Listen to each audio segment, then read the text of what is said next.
Okay, so I think we should be good to start. So my name is Lydia and I am one of the members of TAMS. Welcome to today's talk.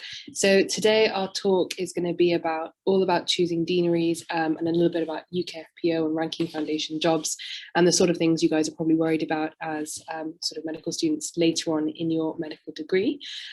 So before we go on to that, I think some of you probably might be a little bit familiar with TAMS anyway and the sort of things we do. So TAMS Network is a network of medical students from socioeconomically disadvantaged backgrounds or from underrepresented backgrounds traditionally within medicine. And we're really here through our TAMS Talk network, really just to help you guys through various stages of your medical career and get lots of insight and help from some amazing speakers that we have lined up in all of our talks as well. So as you guys probably already know, today we're going to be focusing on UKFPO and the whole kind of foundation application process. So we've got some amazing speakers today and a really cool panel who we're going to get some insight from. So I will let them introduce themselves. And the way this will work is I'll ask a couple of questions and please do use the chat box as well to just type in any questions that you guys have. And then we'll kind of go through them with the panel that we have. So we'll start off with Caleb. Do you want to introduce yourself? Absolutely. Hey everyone, thanks Lydia. Hey everyone, my name's Caleb. I am currently an F1 working in Manchester at the moment. I recently graduated from Exeter Medical School just this year. And yeah, I've also been, I also work for an organization called TAMS, which is, you know, the team that has put this together.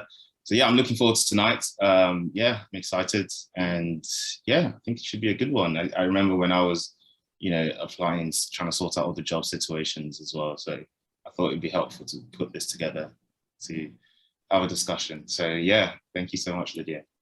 Okay. Next up, we have Emma.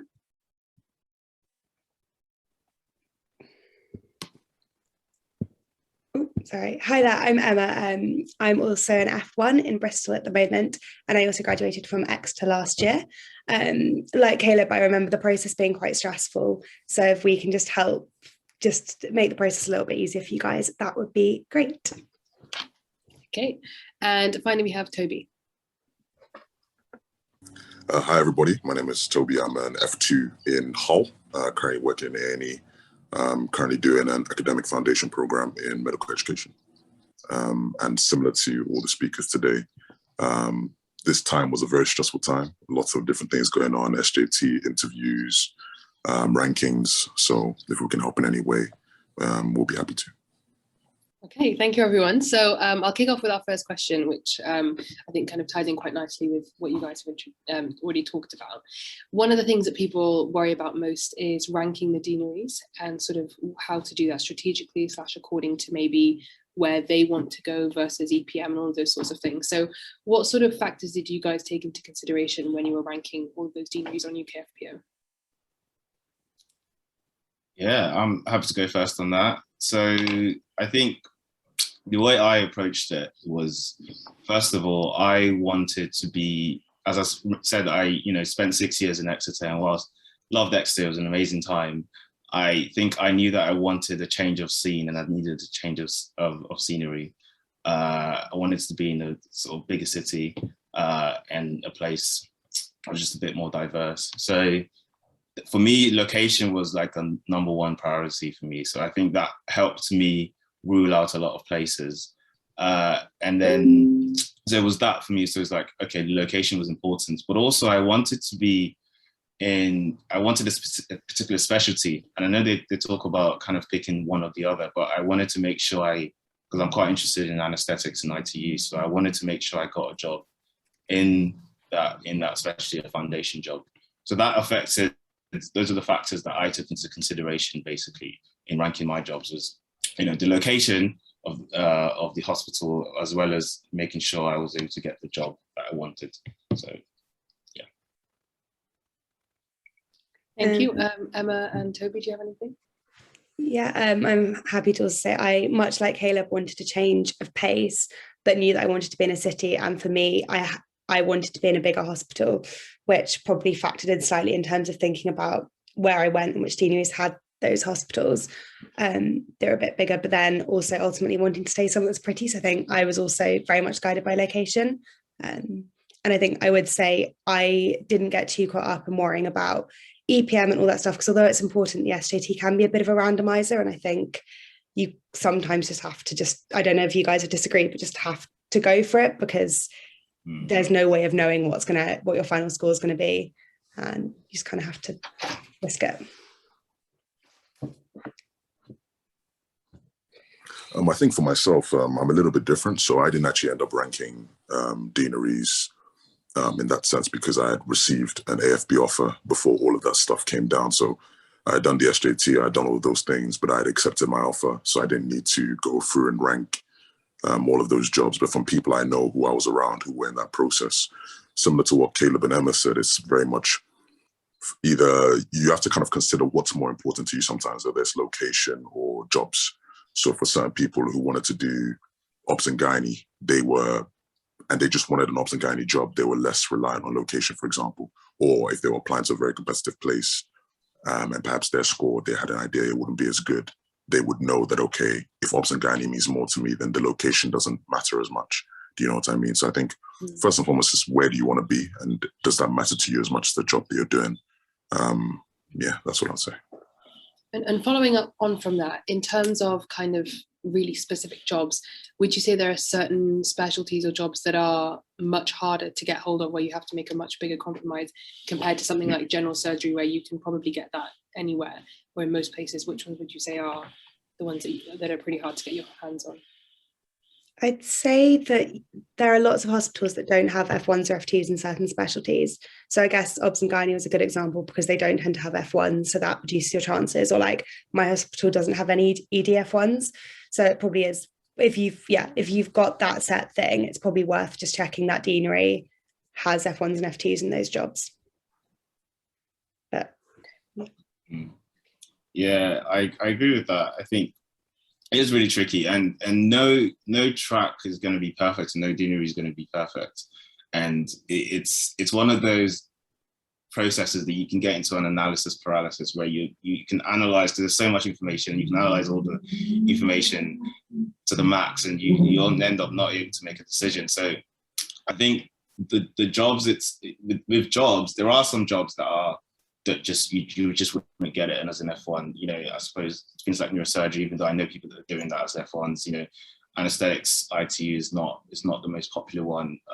It's not the most common one, sorry. And so there are some jobs like that, as opposed to sort of general surgery and TNO and things like that. So you do have to have that balance of, okay, if you want to have quite a competitive, a job that is quite competitive to get into post foundation, it's not going to be always offered on most schemes. So then you need to do the hard work of looking for those schemes that offer it. So yeah. And at that point where you got into whatever deanery you got into, how did you then go about actually ranking those jobs on that really long Excel sheet? So I think for me, location mattered more. So I was certain after being an Exeter that I wanted to be in a city for F1. So I took the big Excel sheet they gave you of all the jobs in the deanery and split it into tabs based on where those jobs were for F1, because in 7, most of them you move after F1. And then once you've got that, you minimize the list. And at that point, you've also got an idea of where you sit in the deanery. So then you've got an idea slightly of how many jobs you need to rank, which I think is true for most deaneries. And then from there, you've just made the process a little bit more manageable. And then you can kind of look at it in chunks of like 30 instead of 200, 300. And how you did it, Caleb? Yeah, so my deanery works differently. And I think this is worth flagging up because some people may not know about this. So Emma's deanery, you get into the deanery and then you rank all the jobs in the deanery. For Northwest, which was my deanery, you get into the deanery and then you rank groups within the deanery. So almost like boroughs, like London boroughs, so to speak, or areas within that deanery. So there's central Manchester, there's central Liverpool, there's sort of Preston area, and then there's sort of towards the district. So there's all these smaller places that you then rank, and I think there was about 10 of them for Northwest. And then you have to rank those, and then you get into one of them, and then you rank the jobs. So in that setup, it's important to know, well, location then becomes, okay, you don't want to get into the deanery and then end up in somewhere else, a place that's so far from the location that you actually want because you don't get into that group. So that's something worth thinking about. So what I wanted to be close enough to Manchester, but I didn't want to be in one of the tertiary centres and the bigger hospitals, because just a personal preference, doesn't have to be you. So what I did is I got into the deanery and then made sure that I ranked, a borough or a group that was just outside of the city. So that was what I ranked top, and then I was able to rank the jobs within that location. And I'll just share, I don't think this will happen for most people, but I'll just share it because it happened to me, so you never know. What ended up happening, the hospital I wanted to work at, actually the group got changed. So it was initially, and call it Pennines, it was in Pennines Acutes, that's what it was called. So I ranked that first, but actually 2 days before the deadline, they moved that hospital into a different group, into the Central Manchester group. So that was a bit like, well, why have you done that for? So it kind of threw me off a bit. So there's no way to prepare for that kind of situation. I suppose it's just a case of make sure you keep checking, because sometimes they can just make a switch like that. So just keep checking that what you saw when you looked into it in November or December is the same as it is when you're actually ranking it in February, March, or whenever it is. I was also just thinking, just to note, because obviously I think we're both talking quite a lot about location. I did have friends that had that job that they wanted, and a lot of them did it numerically. So they would look at the jobs and they would assign points based on how many of the jobs they wanted each rotation had. So then again, you're just breaking that information down a bit, because then you can say, oh, I will only actually look at the ones that have scored over a 10 or something, I don't know. But with that, I think it's really worth considering how much the job means to you over the location, because I had a couple of friends who chose based on the jobs and then ended up in places they really didn't want to be for 2 years. And everyone I know, no matter where they ended up, is fine and is happy, has made good friends and is enjoying work. So it's not the end of the world no matter what happens. But I think it's really worth it if you are going to prioritize location versus job, just really deciding, are you happy getting that job but not being the place you want, or vice versa? I think it's worth considering. Thank you, guys. So we've got some questions in the chat. First one is, how does the Foundation Priority Programme differ from AFP? From what I remember about the Foundation Priority Programme, the main difference is that with a lot of AFPs, you get either in your F1, but mostly in your F2, you get a 4-month period where it's solely dedicated to the academic portion of your AFP, whether that's in education, leadership and management, or in research. The difference with the FPP is that you can still get themes of education, you can still get themes of leadership or themes of research, but from what I've seen, you don't get the protected time. So on top of doing your 6 clinical rotations as an F1 and an F2, whilst you're doing that, you're given opportunities to do teaching, you're given opportunities to do research, you're given opportunities to do leadership and management. I don't think you're going to have to hunt for them as much as perhaps if you were just a regular F1. But from what I've seen, you kind of balance that alongside your clinical responsibilities a lot more. Whereas in the AFP, you get a dedicated period of time, whether it's in some places 1 day a week for the 2 years, in some places just 4 months straight to pursue that. Okay, thank you. So next question is, current F1s are a great sounding board to gauge what foundation school is like. If we're considering moving to another city for F1, how do we find these points of contact? I think both of you ended up moving to a new city, or maybe all of you actually. So yeah, what do you guys think? Think about people near above you, so like maybe ask around and say, like, do you guys know anyone who went to this deanery? So there turned out to be loads of people near above me that had gotten to my deanery, so they were useful to ask and they gave good insights. Yeah, I agree with Emma. So it's one of those situations, it's just asking around is your first way of finding that out. I think there's some online resources for this, so Measley could be a place to go to, but you won't get in contact with the person, you just get like an article about the deanery itself. So that's one option. Another thing is, so even if you don't know someone personally, the med school themselves may do, so they may know, because when you're in F1, your link, how does it work? So your med school still looks after you in some sense. You still have all your emails and your portfolio is links to your med school. So your med school may know people that have gone to the deanery that you want to go. So you could just reach out to your head of 5th year or something, and they could be able to point you in the right direction. Because you're absolutely right. It's such a great resource to know those ins and outs that are so specific to deaneries. You know, for example, my hospital, they don't do night shifts. F1s don't do night shifts whatsoever at all. Throughout the year, they just don't. And I didn't know that. Like, that would have been helpful to know. I'm happy I didn't do after the night shift, but I feel like I wanted to know that before coming here. So, you just you just don't know that. But everyone that studied in Manchester knew that. It was just kind of automatic. Everyone just knew that Tameside is a place that doesn't do night shifts. Same way, like if you study in a med school, you just know ins and outs about the hospital just because you're close to it. So yeah, it's tricky, but I think there are ways you can find that information out. Thank you. Next question is about AFP, or I think now it's called SFP this year specifically. For those members of today's audience who maybe have interviews coming up, Toby, do you have any tips for the interview process, or just generally the application process for AFP or SFP?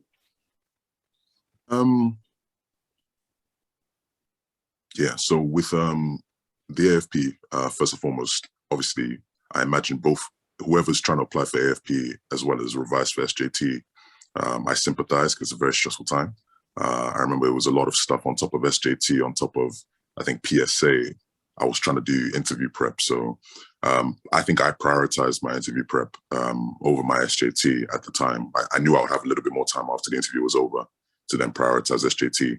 So I think for me at this present moment, I think there was a period for about 1 to 2 weeks where I prioritized interview prep. First things first, I would say is read up on your particular deanery, whoever you're interviewing for, because different places ask different questions. Different places may include critical appraisal as some of the interview stations, whereas others may just have the academic station and the clinical scenario station. I think I would just go through common questions that they use. You know, some places want to ask you, why would you want to choose this particular deanery? So just have an idea of why you want to go there. I don't know, maybe the place has a particular tertiary center you're interested in. Maybe it has connections that you want to make there. Maybe it has, I don't know, a diverse patient group or whatever the case is that you want to research. And so just kind of have an idea of why you want to be in that particular deanery. And just being able to summarize your research experience, being able to summarize your educational experience. I think a big thing for me from when I was doing interview preparation was, what advice I was being given was that whatever you've done in the past, it's all very useful. It's all about how you spin it. But more importantly, you want to be able to articulate what you're trying to get out of the AFP. So whilst you go there and you're this amazing candidate, which you want to be, you want to be able to articulate, this is why I also want to do this AFP. I want to, for example, let's say you want to do an AFP in research. You want to be able to say, I've done research in the past, I have good experience, but I want to learn a little bit more about, I don't know, statistical analysis. And that's why I'm trying to pursue this AFP. Like, you want to have a reason as to why you want to go into it. But yeah, I think those are some of the tips that I would use. I think just every experience that you have is valuable experience. I think sometimes we think, oh, I need to have published 10 papers. I need to have done 20 audits, 30 peer reviews. Not really, not at all. Unless you're going to London. I don't really know about London, to be honest. Unless you're going to London, maybe that's different. But I would just say every experience you have is valuable experience. It's all about how you sell it, to be honest. But yeah. Thank you. I'm sure that will be very useful for those of us who are preparing. Thank you, Toby. So next question we have is, again, a really good one. So a lot of people often talked about the kind of differences between being in a tertiary versus a DGH, and you'll get some people saying DGH is much better, you get to do more, other people saying DGH are left all alone and it's really overwhelming. So from your guys' point of view and experience, and maybe what you've heard from your peers, what would you say are the pros and cons of doing F1 and F2 in tertiaries versus DGHs? So I was told very firmly that a DGH was much better for F1, and went to a tertiary anyway. And I'm having a good experience, is what I would say. And I think DGHs, from what I've heard from friends, have a really nice community and can have that kind of like more holistic almost approach to your F1.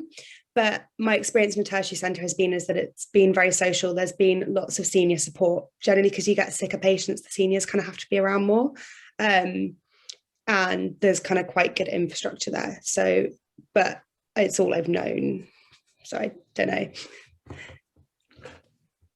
Yeah, it's one of those ones. So I think I would say those two criteria, the location and job, are more important than the tertiary DGH personally, because I think all hospitals have a responsibility to make.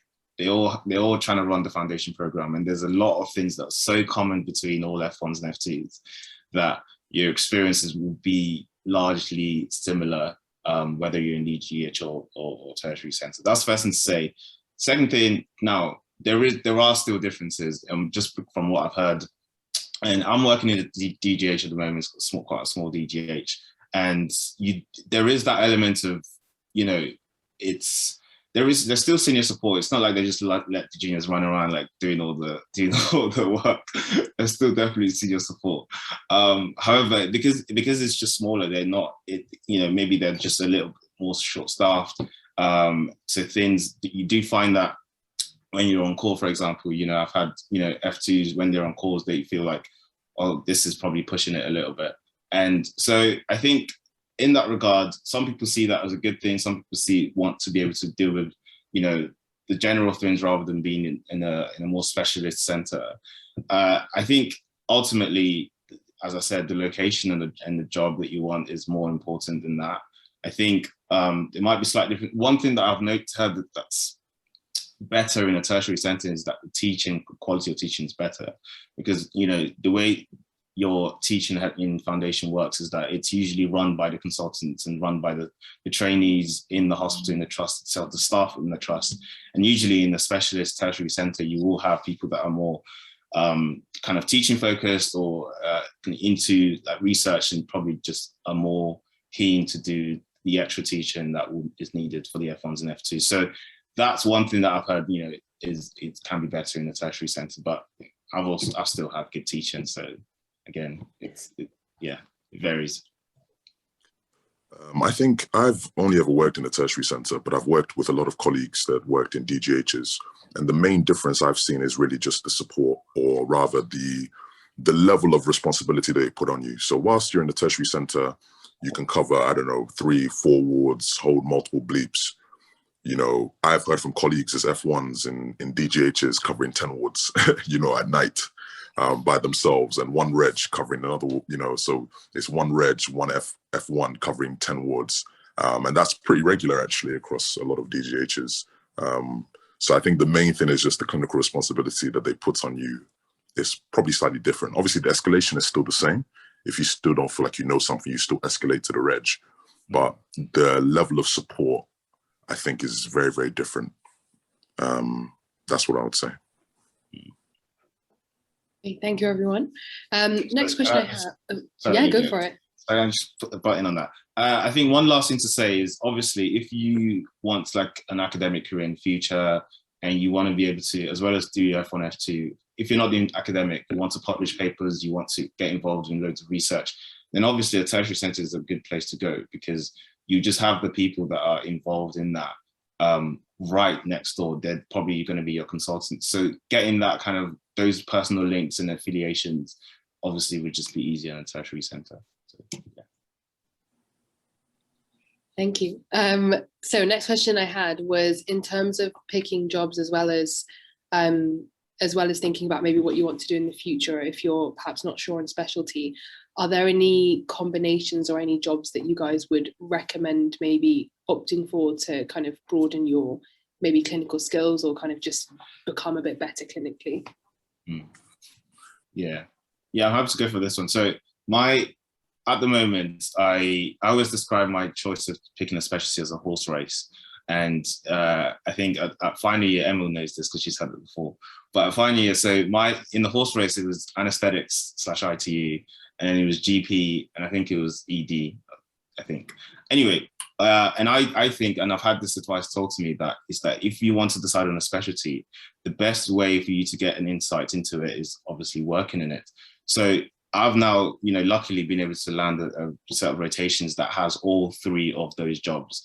Anesthetics I'm on at the moment, and ITU, you know, and I've got ED and F2 as well as GP. So I think for me, it was very much a case of, I want this program, I want this foundation program to help me make a career decision, because I didn't have one yet. And I think that's something that I would like. So for me, it was a case of prioritizing the jobs, essentially. So that meant I went to a smaller hospital, and I was happy to do that, because for me, it was that regard. So, and I think those combination of jobs, you know, at the moment, I'm leaning towards being an intensivist. So obviously doing ED is going to be helpful in that regard. You know, I've got a cardiology, just general medicine job as well coming up, which is going to be helpful. I don't know where GP fits into that, but I'm sure it's helpful somehow. So so I think just thinking about, okay, if you know you want to be a surgeon, then it's helpful to, you know, maybe get, some people talk about getting an F2 job in surgery. That way you're an SHO rather than DF1. So there's different ways of looking at it. Yeah, I would kind of agree with what Caleb said. Just I would generally just I think when I selected mine, I was generally looking for jobs which would give me quite broad general medicine exposure, because I wasn't sure whether I wanted a specific job, or I don't know, 4 months of peds, 4 months of obs and gynae. So if you know you want that, then go for that. But I didn't really know if I wanted those things. So I wanted something that would give me some broad exposure. I wanted A&E, which I'm currently doing. I have a GP rotation. I wanted some exposure to surgery, so I did a general surgical rotation. I think the F1 and F2 programs are generally quite good at giving you broad exposure anyway. You're likely going to do a surgical job, likely going to do a community job, whether that's in psychiatry or GP, and you're likely going to do something with general medicine. So already there is an element of exposure given to you in the job itself. And then you can tailor that according to maybe your, your individual interests or things of that nature. Thank you. I have a slightly selfish question, actually, I want to ask based on that, so Toby. For someone who would be interested in A&E, but maybe kind of not so much the trauma side of things, would you say that kind of they're picking your hospital maybe as not a trauma centre would be particularly important, or would you say maybe as an F1 and F2 you're not really that involved in kind of major trauma calls anyway? Yeah, so as an F1 in A&E, I think it's a little bit. I would, if I was going to do A&E, I'll do it as an F2 because I think as an F1 you still have your provisional license. So depending on where you are, I feel like your freedom of scope to be an independent practitioner is a little bit less. I know certain F1s who have worked in certain places where everything they had to run by somebody.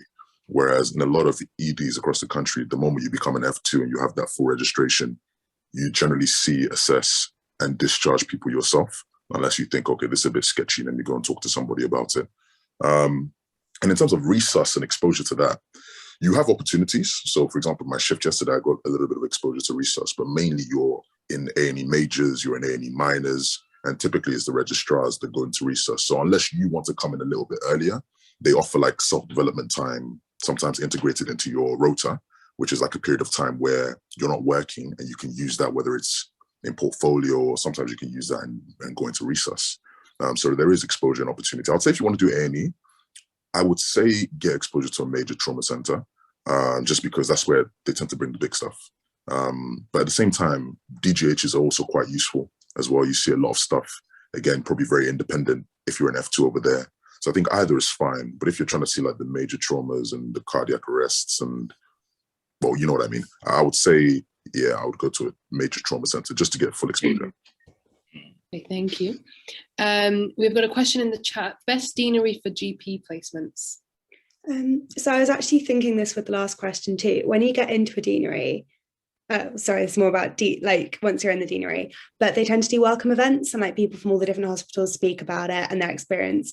So with both GP and ED, I think that would be a really important time to be like, which hospitals are good and which are bad, because I think ED can be quite mixed as a junior in terms of your experience, in terms of kind of both the pressure and responsibility placed on you and how much cool stuff you see. So like, I think that's, if you've got that really specific job, I think it's important to ask at those welcome events where they'd recommend.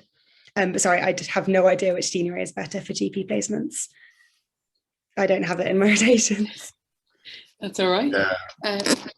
Yeah, I mean, I can't say either which deanery is best. I mean, I know that the head of the Northwest Deanery is she's a GP, and which is why every foundation trainee has to do GP in the Northwest. So maybe that says something about the quality of training. I don't know. But hey, come to the Northwest. It's amazing here. We've got the lakes. So I think with that question depends. Oh, I'm so sorry. No, I was go going to say, even in a deanery, there's mad variation between quality of GPs and where you go. So I feel like to select a particular deanery that's really, really good for it is quite tough. I think you can go to a deanery that you don't want and find a really great GP placement. So it just depends. It's kind of potluck, to be honest. Yeah, and I'd say as well, somewhere like South Thames, you know, where a lot of King student ends up kind of applying, which is so massive and includes like London and then all the way out to Margate and stuff. I can imagine, as you said, Toby, there's probably going to be quite a lot of variation in terms of not just the placement, but the kind of patients that you'll get and all that sort of stuff. So if you guys, now looking back kind of when you were in fifth year or final year, if you could do anything differently in terms of maybe the way that you applied or any perceptions maybe of F1 that you had that weren't quite accurate, what would those kind of reflections be? Good question, but it's tricky to answer. Sorry, I'm just thinking. Yeah, it's a good question. I think looking back on things, I'm pretty happy with how my job's landed, I would say. I think the one thing that I would say, which was raised in one of the questions, is it would have been good to speak to someone that was already at least in this deanery or preferably in this hospital. Because I think things are just so specific and varied amongst hospitals that you just don't get that information from like online sources. You just need someone that's on the ground. So I would tell myself in 5th year to just devote, I don't know, an hour or so, just really like try to find someone that's there, you know, whether that's just dropping a few emails to people, like asking anyone in the year above if they know anyone else that went there, asking, you know, links from the medical school, and just kind of speaking to people that have worked in the hospital that I'm working at, just kind of have that. Obviously, you still get that, the induction information when the F1s actually speak to you, but just knowing a bit more would have been helpful, because then you're just able to make a more informed decision. So I think that would be my one advice to myself looking back. Do you know what, mine is so silly, but the first thing I thought of, and it's not even to do with, I guess, directly to do with the foundation program. And this is not advice, this is not, you know, Tams didn't say this, but for me personally, this is more to do with 5th year. I wouldn't go to an SJT course. I feel like if any of you guys are doing SJT practice at the moment, I would recommend against going to the course. I think because the course is not actually organized by the UKFPO organization. So sometimes even the way that they approach certain questions, or the way that, for some people, they may find it useful. And I think that was what convinced me to go. But I know that for myself, because it wasn't directly related to the organization that is testing us, it wasn't really the most useful thing. So I think I would have saved myself like £75. So that's what I would probably tell myself. So that's the only thing I could say. I think that I spent hours agonizing over this. And I mean, Caleb witnessed it. I didn't decide till the day we had to pick where I was going to go. And I think if I could have been told one thing, it would have been like, wherever you end up, you'll be happy. Like, people that got their top choice deanery, people that got their bottom choice deanery, like, it's fine. People scared me that F1 was going to be horrible. And like, if it is, seek help 100%. It's not easy, but like, it is all fine. You guys, wherever you go, I'm sure will be fine. / hopefully better than fine. Thank you, guys. We've got 2 more questions before we close. First one, is it compulsory to do a community placement such as psych or GP in either F1 or F2? It's meant to be, but some people I know don't have one. But normally you have either psych or GP. Okay. It's more common to have one than not to have it. Yeah. Okay. And second one, we've got another one that's just come through as well. If you want to do specialty training in a particular location, would you recommend doing your F1 and F2 in that same area as well? Does it make a difference? Probably not, because you'll probably end up in a different hospital to the one that you've trained in it anyway. Sash, I don't know. I think you can't predict where you want to be in 2, 3, 4 years' time. Like, I wouldn't start planning your life. I don't know. Go where you want to go. Don't know what you guys are saying. Yeah, I think there's enough decisions for 2 years. So I think start with that. If you know what specialty you want to do, it could even, because it gives you a broader understanding of that, especially if you do in a different place and then go somewhere else to train in that specialty. So I'd say, you know, if you know the specialty you want to do, try to get a job. Like, you don't have to, it's still fine, but try to get a job in that specialty or ballpark of it, and then move, you know, for specialty training. Because I've also just generally heard from people in hospitals that it's just good to have that range of working in multiple hospitals, because you see how different systems work. You've seen different ways of doing things. You pick up things that you can apply to other places, and yeah, I think it just gives you like a broader, more like comprehensive training experience. So don't box yourself in too early. Okay. This next question is quite similar to the GP one, but any advice or good deaneries that you guys know of for oncology? I worked in oncology last year as an F1 in Yorkshire and Humber. Pretty good actually, because it's because I did it in Hull, and I did it in a tertiary centre, so it was pretty cool. You got to see some cool things. I can't speak to the other ones, but I would just say go anywhere where there is like a big centre for oncology. That's where I would tend to apply to. I think you wouldn't, if this is something you're interested in as a specialty, where you'll get the consultants, the regs, the research would be in a tertiary centre. So anywhere, any tertiary centre you go to, you'll probably get a good experience. And as an F1 in oncology, what does your role usually consist of? Do you spend much time in clinic, or is it mainly sort of as a general medical job? So for me, it was a general medical job. I think I did attend a couple of clinics over the 4 months, but the main bulk of what I did was on the ward. And the way my ward worked, I think I was quite lucky in a sense, was that it was a little bit different to the traditional F1 job. So you would have your own patients. So let's say there's 3 of us on the day. It would be myself, maybe 2 SHOs or 1 SHO. You would take your 10 patients, I would take my own 10 patients, and you would review and you would see them independently. And the consultants would probably come down maybe once or twice a week to do like a round, see their patients across multiple wards, because they were always in clinic. So you would be kind of the person who'd be taking care of the patient day to day, which was pretty cool. Cool. All right then. I think that's it for the questions. Before we round up, do you guys have any kind of final words before we end it? Yeah, just I think it always goes back to what I think Emma captured it beautifully actually earlier when she said, you know, wherever you go, you will be happy, because ultimately it's what's been building up over 5, maybe 6 years.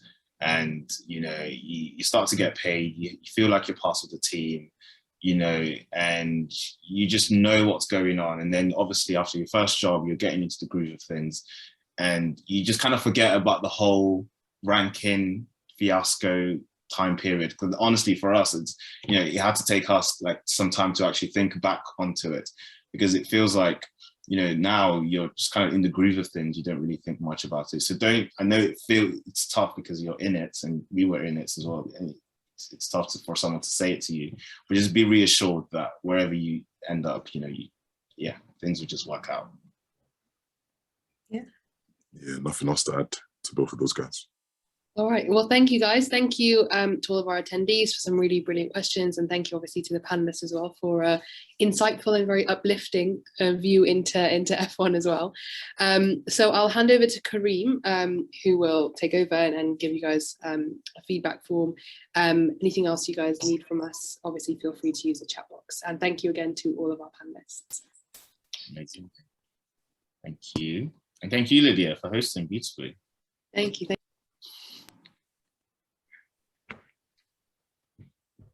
Hey everyone, my name is Kareem and I am a 4th year medical student at King's College London. I am also the co-director for the Aspiring Medics Support Network, also known as TAMS. And it's my absolute pleasure to announce the relaunch of the TAMS network. In case you haven't heard of us, TAMS is a registered community interest company dedicated to supporting aspiring medical students from socio-economically disadvantaged backgrounds within the UK. The TAMS network is a branch of TAMS which specifically focuses on the personal and professional development of medical students within our community. We know that medical school can be both an exciting and nerve-wracking time for many students, especially those from a socio-economically disadvantaged background, as they can find it challenging to adjust to the cultural and academic changes. Our work is just as important for the secondary school student who dreams of one day being a doctor as it is for the medical student who is mapping out their career choices. Because at the end of the day, we're all aspiring medics, we're just at different stages of our journey. We cultivate the personal and professional development of our members, specifically addressing the challenges that can come from a socio-economically disadvantaged background. We give people a place to learn, grow, and connect in ways that aren't currently supported by the medical curriculum. Our webinar series, TAMS Talks, is committed to meeting your learning needs. We address under-discussed topics at medical school, such as how to manage your money, choosing a specialty, and how to study for exams. Through our mentoring program, Mentored by TAMS, we provide impactful mentoring relationships that help our members grow into the best versions of themselves. We organise frequent socials for our members because we want to create a space for members to meet like-minded people and develop long-lasting relationships. To get involved, click the link in our bio to join our community. Once you do this, you'll receive exclusive access to all the incredible work the team is doing, which means you'll have the drop on the next TAMS Talks, mentoring developments, and opportunities to get involved with wider TAMS work. TAMS Network, a place to learn, grow, and connect.